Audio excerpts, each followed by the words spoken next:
ಮೊದಲನೇದಾಗಿ ಎಲ್ಲರಿಗೂ ಕೂಡ ನಮಸ್ಕಾರವನ್ನು ಹೇಳ್ತಾ, ಇವತ್ತು ಮುಳುಬಾಗಿಲು ತಾಲೂಕಿನಲ್ಲಿ ನೂತನವಾಗಿ ಕರ್ನಾಟಕ ರಕ್ಷಣಾ ವೇದಿಕೆ ಆಟೋ ಘಟಕವನ್ನು ಉದ್ಘಾಟನೆ ಮಾಡಿದ್ದೀವಿ. ಆಟೋ ಘಟಕದ ಅಧ್ಯಕ್ಷರಾಗಿ ವಸೀಮಣ್ಣನವರು, ಉಪಾಧ್ಯಕ್ಷರಾಗಿ ಶಂಕರಣ್ಣನವರು, ಗೌರವಾಧ್ಯಕ್ಷರಾಗಿ ನಮ್ಮ ಆರ್ಮುಗಮಣ್ಣನವರು, ಮತ್ತೊಬ್ಬರು ಗೌರವಾಧ್ಯಕ್ಷರಾಗಿ ತಿಪ್ಪಣ್ಣನವರು, ಮತ್ತೊಬ್ಬರು ಪ್ರಧಾನ ಕಾರ್ಯದರ್ಶಿ ಆಗಿರುವಂತಹ ಮುನಿರಾಜಣ್ಣನವರು, ಮತ್ತು ಸಂಚಾಲಕರಾಗಿರುವಂತಹ ಅಕ್ಮಲ್ ಪಾಷಾರವರು, ಆಟೋ ಅಕ್ಮಲಣ್ಣನವರು, ಮತ್ತು ನಮ್ಮ ಖಜಾನ್ಸಿಗಳಾಗಿರುವಂತಹ ನಮ್ಮ ರಾಮಚಂದ್ರಣ್ಣನವರು. ಬ್ರಾಕೆಟಲ್ಲಿ ನಿಪ್ಪಟ್ಟು ಅಂತ ಹಾಕ್ಕೊಂತೀವಿ ನಾವು. ಇವತ್ತು ಎಲ್ಲರೂ ವಿಶೇಷವಾಗಿ ನಮಗೆ ಸಾಥ್ ಕೊಟ್ಟಿರುವಂತಹ ನಮ್ಮ ಆಟೋ ಮಂಜಣ್ಣನವರು ಹಲವಾರು ವರ್ಷಗಳಿಂದ ಅವರ ಕೈಲಾದಷ್ಟು ಮಟ್ಟಿಗೆ ಆಟೋ ಚಾಲಕರನ್ನು ಜೊತೆಗೂಡಿಸ್ಕೊಂಡು ಒಂದು ದಾರಿಯಲ್ಲಿ ಸಾಗಬೇಕು ಅನ್ನೋ ಮನೋಭಾವವನ್ನು ಇಟ್ಕೊಂಡು ಈ ಕಾರ್ಯಕ್ರಮವನ್ನು ಅವರು ಬಂದು ರಕ್ಷಣಾ ವೇದಿಕೆಗೆ ಸಾಥ್ ಕೊಟ್ಟು ಈ ಕಾರ್ಯಕ್ರಮದಲ್ಲಿ ಭಾಗಿಯಾಗಿ ಯಶಸ್ವಿಗೊಳಿಸಿದ್ದಾರೆ. ನಿಜವಾಗಲೂ ಕೂಡ ಆಟೋ ಘಟಕದ ವತಿಯಿಂದ, ಕರ್ನಾಟಕ ರಕ್ಷಣಾ ವೇದಿಕೆ ವತಿಯಿಂದ, ಎಲ್ಲರ ಆಟೋ ಮಾಲೀಕರಿಂದ, ಡ್ರೈವರ್ಗಳಿಂದ ಎಲ್ಲರಿಗೂ ಕೂಡ ನಾನು ಹೃತ್ಪೂರ್ವಕ ಅಭಿನಂದನೆಗಳು ಹೇಳ್ತೀನಿ.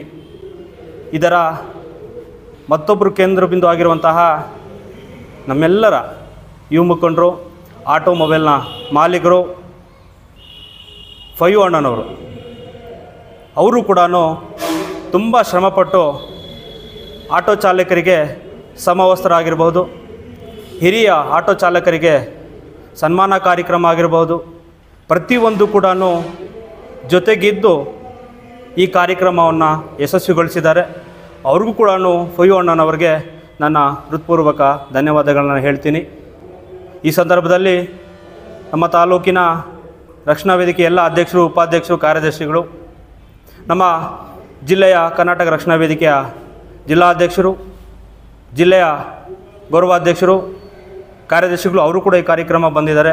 ಅವರು ಕೂಡ ಕಾರ್ಯಕ್ರಮ ಬಂದು ಯಶಸ್ವಿ ಮಾಡಿದ್ದಾರೆ. ಅವ್ರಿಗೂ ಕೂಡ ಧನ್ಯವಾದ ಹೇಳ್ತಾ, ವಿಶೇಷವಾಗಿ ಪೊಲೀಸ್ ಡಿಪಾರ್ಟ್ಮೆಂಟು, ನಮ್ಮ DYSP ನಂದಕುಮಾರ್ ಸಾರು, ಮತ್ತು ನಗರ ಠಾಣೆಯ ಇನ್ಸ್ಪೆಕ್ಟರ್ ಆಗಿರುವಂತಹ ರಾಜಣ್ಣ ಸರ್ ಅವರು, ನಗರ ಠಾಣೆ ಸಬ್ ಇನ್ಸ್ಪೆಕ್ಟರ್ ಆಗಿರುವಂತಹ ನಮ್ಮ ಅಣ್ಣಯ್ಯ ಸರ್ ಅವರು, ಅದರ ಜೊತೆಗೆ ನಮ್ಮೆಲ್ಲ ಮುಳಬಾಗಿಲು ತಾಲೂಕಿನ ಎಲ್ಲ ರಕ್ಷಣಾ ವೇದಿಕೆಯ ಸದಸ್ಯರು, ಕಾರ್ಯದರ್ಶಿಗಳು, ಎಲ್ಲರೂ ಕೂಡ ಪದಾಧಿಕಾರಿಗಳು, ನಮ್ಮ ನಂಗ್ಲಿ ಫಹಾದ್ ಆಗಿರಬಹುದು, ಜುಬೇರ್ ಆಗಿರಬಹುದು, ಸತೀಶ್ ಅಣ್ಣ ಆಗಿರಬಹುದು, ನಮ್ಮ ಶಂಕರಣ್ಣ ಆಗಿರಬಹುದು, ವಿರೂಪಾಕ್ಷಿ ಲಿಯೋ ಆಗಿರಬಹುದು, ಅಕ್ಮಲಣ್ಣ ಆಗಿರ್ಬೋದು, ನಮ್ಮ ಶಂಕರಣ್ಣ ಆಗಿರ್ಬೋದು, ಹಸೀನಣ್ಣ ಆಗಿರ್ಬೋದು, ಇವರೆಲ್ಲರೂ ಕೂಡ ವಿಶೇಷ ನಮ್ಮ ಭಾಸ್ಕರಣ್ಣ, ಎಲ್ಲರೂ ಕೂಡ ಸೇರಿ ಒಂದು ಮನೋಭಾವವನ್ನು ಇಟ್ಟುಕೊಂಡು ಒಂದು ದಾರಿಯಲ್ಲಿ ಸಾಗಬೇಕು ಅನ್ನೋ ಮನೋಭಾವ ಎಲ್ಲರಲ್ಲಿ ಬರೋಲ್ಲ, ಅದು ಕೆಲವ್ರಿಗೆ ಮಾತ್ರ ಬರುತ್ತೆ. ಇವತ್ತು ಈ ಕಾರ್ಯಕ್ರಮ ನಿಜವಾಗ್ಲೂ ಕೂಡ ತುಂಬ ಯಶಸ್ವಿಯಾಗಿದೆ. ಇದಕ್ಕೆ ಅಧಿಕಾರಿಗಳು ಬಂದು ವಿಶೇಷವಾಗಿ ಅವರದೇ ರೀತಿಯಲ್ಲಾದಂತಹ ಒಂದು ಕಾನೂನಿನ ಚೌಕಟ್ಟಿನಲ್ಲಿ ಆಟೋ ಡ್ರೈವರ್ಸ್ಗಳು ತಾವು ಯಾವ ರೀತಿ ಲೈಸೆನ್ಸನ್ನು ಮಾಡ್ಕೋಬೇಕು, ಯಾಕೆ ಲೈಸೆನ್ಸ್ ಮಾಡ್ಕೋಬೇಕು ಅನ್ನೋದನ್ನು ವಿವರಣವಾಗಿ ಅಧಿಕಾರಿಗಳು ನಮ್ಮ ಆಟೋ ಮಾಲೀಕರಿಗೆ, ಡ್ರೈವರ್ಗಳಿಗೆ ಗಮನಕ್ಕೆ ತಂದಿದ್ದಾರೆ. ನಿಜವಾಗ್ಲೂ ಕೂಡ ಅದರ ನಾವು ಪಾಲನೆ ಮಾಡ್ತೇವೆ. ಮುಂದಿನ ದಿನಗಳಲ್ಲಿ ಕರ್ನಾಟಕ ರಕ್ಷಣಾ ವೇದಿಕೆ ಯಾವತ್ತೂ ಕೂಡ ಡ್ರೈವರ್ಗಳ ಪರವಾಗಿ ಏನೇ ಒಂದು ಹೆಚ್ಚು ಕಡಿಮೆ ಆದಾಗ ಕರ್ನಾಟಕ ರಕ್ಷಣಾ ವೇದಿಕೆ ಘಟಕ ನಿಂತ್ಕೊಳ್ಳುತ್ತೆ ಅಂತ ಈ ಸಂದರ್ಭದಲ್ಲಿ ಹೇಳ್ತಾ, ಮತ್ತೊಂದು ಯಾವತ್ತೂ ಕೂಡ ಡ್ರೈವರ್ಗಳಿಗೆ ಈ ಸಂದರ್ಭದಲ್ಲಿ ನಾನು ಒಂದು ಕಿವಿ ಮಾತು ಹೇಳ್ತೀನಿ. ಕೆಲವೊಂದು ಎಲ್ಲರಿಗೂ ಅಲ್ಲ, ಕೆಲವೊಂದು ಜನರಿಗೆ ಮಾತ್ರ. ಆಟೋ ಯಾವುದೇ ಜಾತಿ ಭೇದ ಭಾವ ಇಲ್ಲದೆ ಎಲ್ಲರನ್ನೂ ಕೂಡ ಸುರಕ್ಷಿತವಾದ ಸ್ಥಳಕ್ಕೆ ತಲುಪುವಂಥ ವ್ಯಕ್ತಿ ನಮ್ಮ ಆಟೋ ಡ್ರೈವರ್. ಆಟೋ ಡ್ರೈವರ್ಗೆ ಮರ್ಯಾದೆಯನ್ನು ಕೊಟ್ಟು ಮರ್ಯಾದೆಯನ್ನು ತಗೊಳ್ಳಿ. ಕೆಲವೊಂದು ಜನ ಹೇಳ್ತಿರ್ತಾರೆ, ಏಯ್ ಎತ್ತೋಲೆ ಆಟೋ ಅಂತ.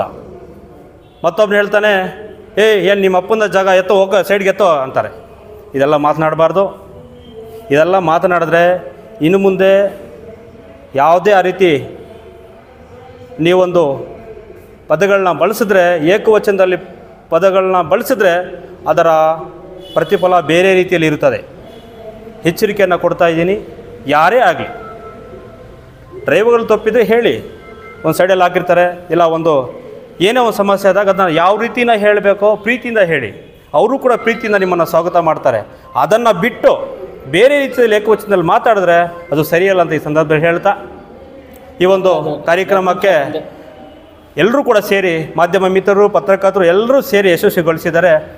ಎಲ್ಲರಿಗೂ ಕೂಡ ನಾನು ಹೃತ್ಪೂರ್ವಕ ಧನ್ಯವಾದಗಳನ್ನ ಹೇಳ್ತೀನಿ. ಯಾವತ್ತೂ ಕೂಡ ಒಂದು ದಾರಿಯಲ್ಲಿ ಸಾಗೋಣ. ಹಿಂದೂ, ಮುಸ್ಲಿಂ, ಕ್ರಿಶ್ಚಿಯನ್ಸ್, ನಮ್ಮ ನಾಡಗೀತೆ ಇದೆ, ಕುವೆಂಪುರವ್ರು ಏನು ಬರೆದಿದ್ದಾರೆ, ಆ ಒಂದು ನಾಡಗೀತೆಯನ್ನು ನಾವೆಲ್ಲರೂ ಕೂಡ ಪಾಲನೆ ಮಾಡಬೇಕು. ಅದೇ ರೀತಿ ನಮ್ಮ ಡಿ.ವಿ. ಗುಂಡಪ್ಪನವರು ಏನು ಆ ಒಂದು ಅವರ ನಡೆಯುವಂಥ ಹಾದಿಯಲ್ಲಿ ನಾವೆಲ್ಲರೂ ಕೂಡ ಒಂದದ ರೀತಿಯಲ್ಲಿ ಸಾಗಬೇಕು ಅನ್ನೋದನ್ನು ನಾನು ಹೇಳ್ತೀನಿ. ಹೆಚ್ಚಾಗಿ ಕನ್ನಡವನ್ನು ಯಾವುದಾದ್ರೂ ಒಂದು ಆಟೋಗಳ ಮೇಲೆ ಹಾಕ್ಕೊಂತಾರೆ ಅಂದರೆ ಅದು ಆಟೋ ಮಾಲೀಕರು ಮಾತ್ರ. ಅದರಲ್ಲಿ ಕವನಗಳು ಹಾಕಿರ್ತಾರೆ ಆಟೋಗಳ ಮೇಲೆ, ಹೆಚ್ಚಾಗಿ ಆಟೋವರೇ ಹಾಕೋದು. ವಿಷ್ಣುವರ್ಧನ್ ಫೋಟೋ ಆಗಿರ್ಬೋದು, ಪುನೀತ್ ಅವ್ರ ಫೋಟೋ ಆಗಿರ್ಬೋದು, ಶಂಕರ್ನಾಗ್ ಅವ್ರ ಫೋಟೋ ಆಗಿರ್ಬೋದು, ಇನ್ನು ಹಲವಾರು ನಟರ ಫೋಟೋಗಳನ್ನು ಹಾಕಿರ್ತಾರೆ. ಯಾಕೆಂದರೆ ನಮ್ಮ ಕನ್ನಡ ನೆಲ, ಜಲ, ಭಾಷೆ ನಾವೆಲ್ಲರೂ ಕೂಡ ಮುಂದೆ ದಿನಗಳಲ್ಲಿ ಇದನ್ನು ಯಾವತ್ತೂ ಕೂಡ ಒಂದು ದಾರಿಯಲ್ಲಿ ಕರ್ಕೊಂಡು ಹೋಗಬೇಕು. ನಮ್ಮ ಮುಳಬಾಗಿಲು ಗಡಿಭಾಗ ಆಗಿರೋದ್ರಿಂದ ನಾವೆಲ್ಲರೂ ಕೂಡ ಒಂದು ತಾಯಿ ಮಕ್ಕಳಂತೆ ಯಾವತ್ತೂ ಕೂಡ ಇದ್ದು ಒಂದು ದಾರಿಯಲ್ಲಿ ಸಾಗೋಣ ಅಂತ ಈ ಸಂದರ್ಭದಲ್ಲಿ ಹೇಳ್ತಾ, ವಿಶೇಷವಾಗಿ ನಮ್ಮ ಮಂಜಣ್ಣನಿಗೆ ಧನ್ಯವಾದ ಹೇಳ್ತೀನಿ. ತುಂಬ ಕಷ್ಟಪಟ್ಟಿದ್ದಾರೆ. ಫೈವಣ್ಣ ಆಗಿರ್ಬೋದು, ಎಲ್ಲ ಘಟಕದ 7 ಅಧ್ಯಕ್ಷಗಳು, ಉಪಾಧ್ಯಕ್ಷರು, ಗೌರವಾಧ್ಯಕ್ಷರು ಎಲ್ಲರೂ ಕೂಡ ಕಷ್ಟಪಟ್ಟು ಒಂದು ವಾರದಿಂದ ಈ ಕಾರ್ಯಕ್ರಮ ಆಯೋಜನೆ ಮಾಡಿ ಯಶಸ್ವಿ ಮಾಡಿದ್ದಾರೆ. ಅವ್ರಿಗೆಲ್ರಿಗೂ ನನ್ನ ಪ್ರೀತಿಯ ಧನ್ಯವಾದಗಳನ್ನ ಹೇಳ್ತಾ ನಾನು 2 ಮಾತು ಮುಗಿಸ್ತಾ ಇದ್ದೀನಿ. ನಮಸ್ಕಾರ.